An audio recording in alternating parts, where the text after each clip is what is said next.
One person asked,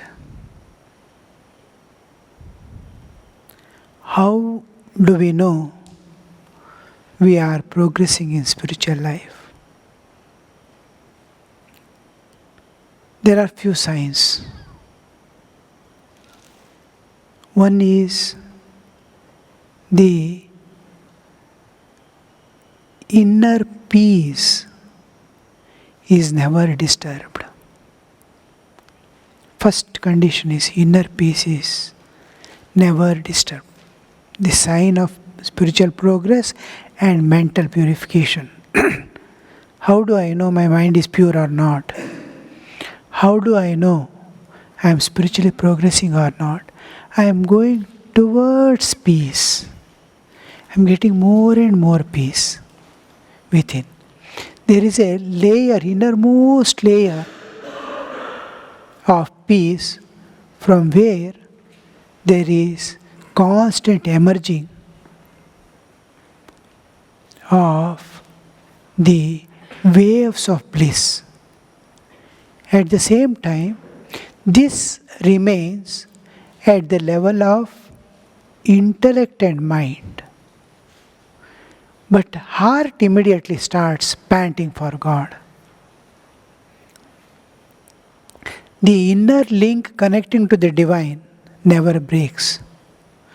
Whatever happens, serious problem comes, or even in case of sudden accidents, wherein he is entering into coma, even in coma state, he is linked to the divine, is not broken.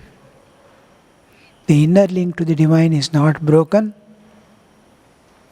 and there is a layer of peace in the intellectual level. Mind, and this is not disturbed by anything happening, because the heart is feeling how to get God, how to catch Him, how to catch Him. It is like Sri Ramakrishna used to say, it is like a thief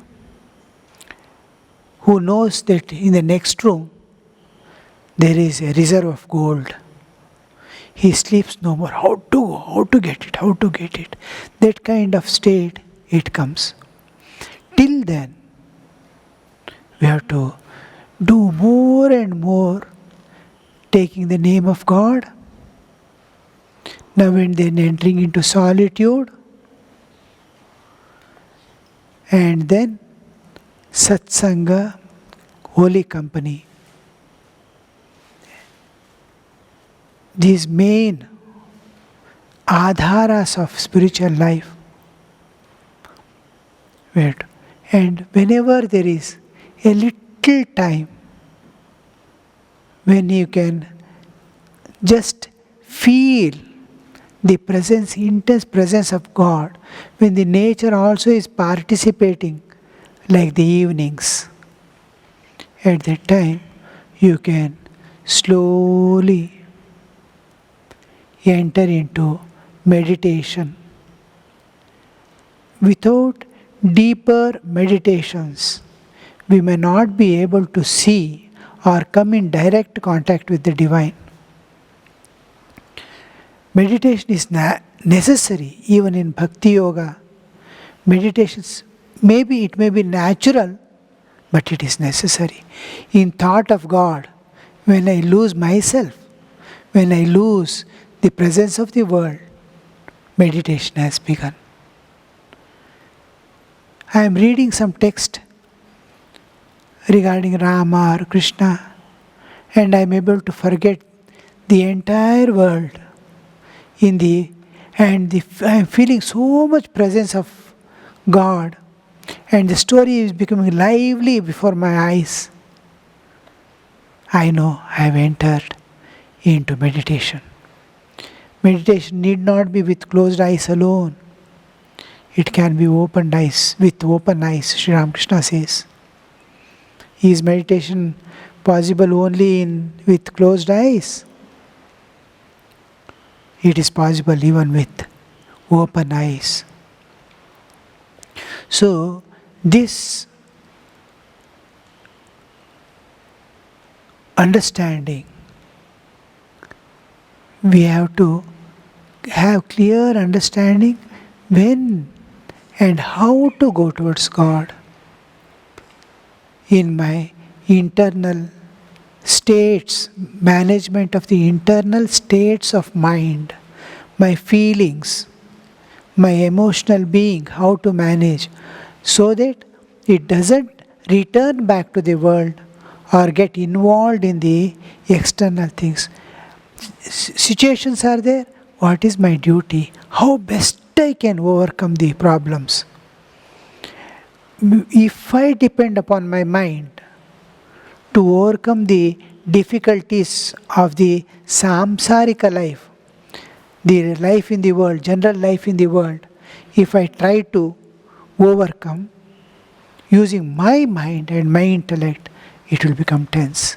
If I use divine force, how do we know I am using divine help? Am I taking or not? In my day to day life, I am filled with love for all beings, respect for every human being. You see, kings who are enlightened were there, enemies were God to them. They loved their enemies. They did their duty. They did their duties. So, this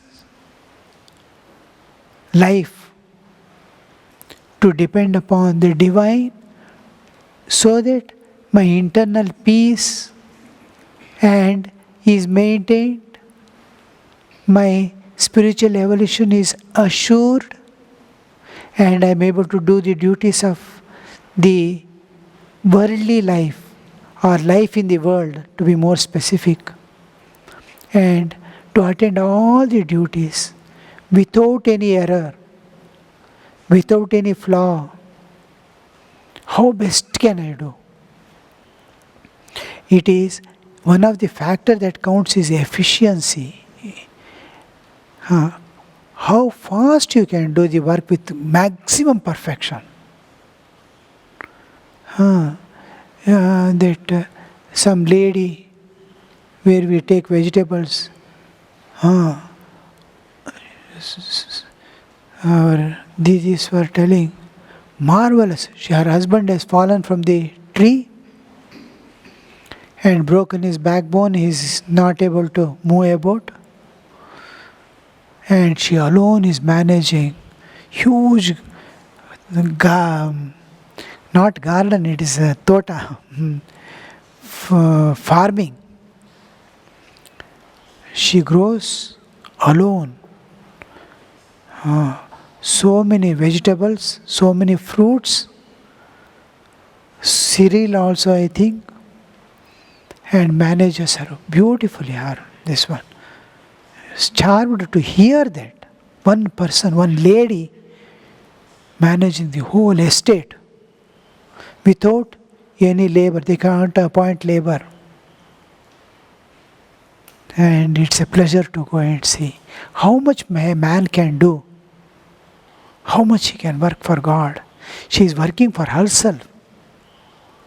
For God, how much a person can work. Bailurmath, new days, one person used to bring the whole water for the monastery.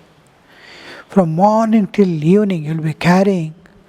There was no pump set, nothing.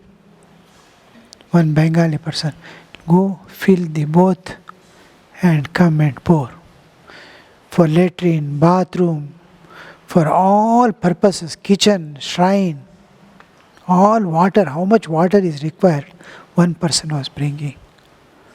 We cannot imagine how they worked for God. And that is what we have to do in our lives.